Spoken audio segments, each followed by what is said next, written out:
Hi friends, എല്ലാ കൂട്ടുകാർക്കും സജ്ജി റൈസിലേക്ക് സ്വാഗതം. വിഷു ഒക്കെ ഇനി എത്തിക്കഴിഞ്ഞു അല്ലേ? അപ്പോൾ വിഷു സ്പെഷ്യൽ അരിപ്പായസത്തിൻ്റെ റെസിപ്പിയാണ് ഇന്ന് ഞാൻ നിങ്ങളുമായി ഷെയർ ചെയ്യുന്നത്. അപ്പോൾ ടേസ്റ്റി ആയിട്ടുള്ള ഈ അരിപ്പായസം എങ്ങനെയാണ് തയ്യാറാക്കിയെടുക്കുന്നതെന്ന് നമുക്കൊന്ന് നോക്കാം.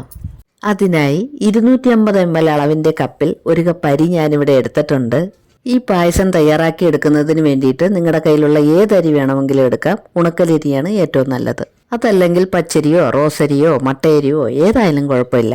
ഞാനിത് നല്ലതുപോലെ കഴുകി അരിച്ച് 1 മണിക്കൂർ കുതിർത്തിട്ട് വേവിക്കാനായി കുക്കറിലേക്ക് ഇട്ട് കൊടുക്കുകയാണ്.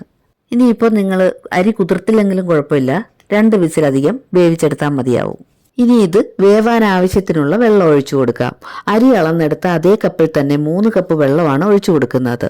ഇനി ഇത് സ്റ്റവിലേക്ക് വെച്ച് നല്ലതുപോലെ ഒന്ന് വേവിച്ചെടുക്കണം. 2 വിസിൽ കൊണ്ട് തന്നെ ഇത് വെന്ത് കിട്ടും. അരി വേവുന്ന സമയം കൊണ്ട് ശർക്കര മെൽറ്റാക്കി എടുക്കാം. 300 ഗ്രാം ഉടച്ചെടുത്ത ശർക്കരയാണ് ഞാനിവിടെ എടുത്തിട്ടുള്ളത്. അതൊരു പാത്രത്തിലേക്ക് ഇട്ടിട്ട് 1/4 കപ്പ് വെള്ളം ഒഴിച്ച് ഇതൊന്ന് ഉരുക്കിയെടുക്കാം. ഈ വീഡിയോ കണ്ടുകൊണ്ടിരിക്കുന്ന സമയത്ത് നിങ്ങൾക്ക് ഇഷ്ടമാവുകയാണെങ്കിൽ ഒന്ന് ലൈക്ക് ചെയ്തേക്കണേ.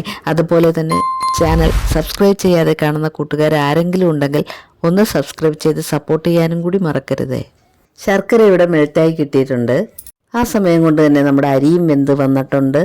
അരിയുടെ വേവ് അനുസരിച്ച് വെള്ളത്തിൻ്റെ അളവിൽ വ്യത്യാസം വരും കേട്ടോ. എല്ലാ അരിയും ഒരുപോലെ ആവില്ല. അപ്പോഴതനുസരിച്ച് വെള്ളം ഒഴിച്ച് വേവിച്ചെടുത്താൽ മതി. ഇനി ഇതിനെ പതുക്കെ ഒന്ന് ഉടച്ചെടുക്കുക. ഒരുപാട് കുഴഞ്ഞു പോകണ്ട. ഇനി ശർക്കര പാനി ഇതിലേക്ക് അരിച്ചൊഴിച്ചു കൊടുക്കുക. ശർക്കരയിലെ കല്ലോ മണ്ണോ എന്തെങ്കിലും ഉണ്ടെങ്കിൽ ഒന്ന് മാറിക്കിട്ടും. അതുകൊണ്ടാണ് അരിച്ചൊഴിച്ചു കൊടുക്കുന്നത്. ഇനി ഇതെല്ലാം കൂടെ നല്ലതുപോലെ ഒന്ന് മിക്സ് ചെയ്ത് തിളപ്പിച്ചെടുക്കാം.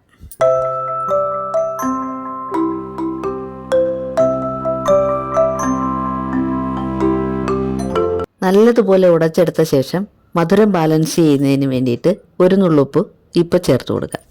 ഉപ്പ് ചേർത്ത് നല്ലതുപോലെ ഇളക്കി യോജിപ്പിച്ച ശേഷം നമുക്ക് ഇതിലേക്ക് ഏലക്കാപ്പൊടി ചേർത്ത് കൊടുക്കുക. ഏലക്കയും പഞ്ചസാരയും കൂടെ ചേർത്ത് പൊടിച്ചെടുത്തതാണ്. 1/2 ടീസ്പൂണാണ് ചേർത്ത് കൊടുക്കുന്നത്. ഇതെല്ലാം കൂടി നല്ലതുപോലെ ഇളക്കി യോജിപ്പിച്ച് കൊടുത്ത ശേഷം ഇതിലേക്ക് 1/2 കപ്പ് ചിരകിയ തേങ്ങ കൂടി ചേർക്കാം. എന്നിട്ട് ഇതെല്ലാം കൂടി നല്ലതുപോലെ ഒന്ന് ഇളക്കി യോജിപ്പിച്ചെടുക്കാം. ഇനി ഇതിലേക്ക് പശുവിൻ പാലാണ് ഞാൻ ചേർത്ത് കൊടുക്കുന്നത്.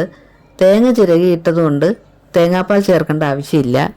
1 കപ്പ് പശുവിൻ പാലാണ് ഇപ്പോൾ ചേർത്ത് കൊടുക്കുന്നത്. ഇനി ഇതെല്ലാം കൂടെ നല്ലതുപോലെ ഒന്ന് ഇളക്കി യോജിപ്പിച്ചെടുക്കാം.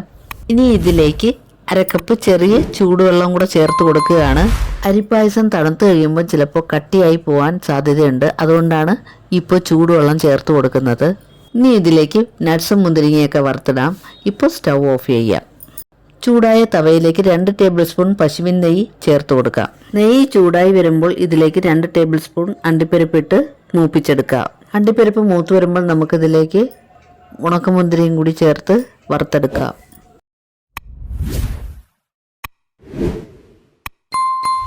ചൂടോടെ തന്നെ പായസത്തിലേക്ക് ചേർത്ത് കൊടുക്കാം. ഇനി ഇതിലേക്ക് സ്പെഷ്യലായിട്ട് 1 നുള്ളു സഫ്രോൺ കൂടി ചേർത്ത് കൊടുക്കുകയാണ്. ഇപ്പോൾ നമ്മുടെ വിഷു സ്പെഷ്യൽ അരിപ്പായസം ഇവിടെ റെഡി ആയിട്ടുണ്ട്. അപ്പോൾ എല്ലാവരും ഉണ്ടാക്കി നോക്കുക.